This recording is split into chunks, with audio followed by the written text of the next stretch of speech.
வீண் புகழ்ச்சியை விரும்பாமல். நான் என்ன சொல்லிக்குவேன், என்ன எங்கே போனமோ லுங்கிதி கத்தமா அவ்வளோதான்.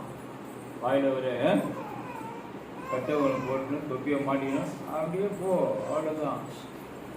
ரொம்ப ஒரு ஆஃபீஸராக இந்திய பேங்க்கில் அது அங்கே உள்ள ஜனங்களுக்கு இப்போ இல்லை, அது வேஷம்.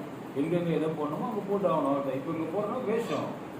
ஆண்டவருக்குள்ளே இப்படிப்பட்ட வேஷம் தரித்து கொள்ள வேண்டும் என்னுடைய மன விருப்பம். ஆனால் இப்படி போடுறேன், உண்மையாக போடுறேன். அங்கேயும் வேஷம், உண்மையாக போட்டேன். அப்போ எங்கெங்கே எப்படி போகிறோமோ அதுக்கேற்ற மாதிரி தன்னை உருவத்திலே, உள்ளத்திலே இல்லை உருவத்திலே மாற்றம். அப்போதான் ஒரு ஜனங்களுக்கு ஒரு மதிப்பு கிடைக்கும், ஒரு நம்பிக்கை கிடைக்கும். உள்ளத்துல அப்பாவுடைய சத்தியனமோ அது அப்படியே இருக்கும். உள்ளத்துல உருவத்திலே உடை அலங்காரத்தில் மாற்றங்கள், அது தவறு ஒன்றும் இல்லை. ஆனால் உள்ளம் மாறக்கூடாது, அதுதான் முக்கியமானது. வீண் புகழ்ச்சியை விரும்பாமலும் ஒருவரை கோபமூட்டாமலும்.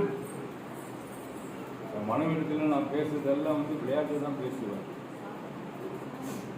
இதை சொல்லியா பண்ணுவேன், நீ என்னப்பா நீ அடிக்கணும். ஆனால் அவங்களை கோபம் கூட்ட முடியாது, நான் பண்ணுறது கிடையாது. சமாஜ் தாண்டவத்தை சொல்லிட்டு தான் பேசுவேன்.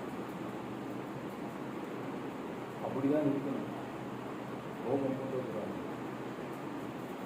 அப்படி அவங்க கோபமாயிட்டாங்கன்னு தெரிஞ்சுன்னா நான் அமைதியாகிடுவேன்.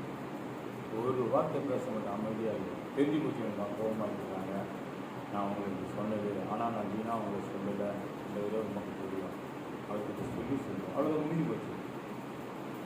இப்படி நீங்க இருப்பீங்களா? இருக்கணும். தேவன் அதை விரும்புகிறார்.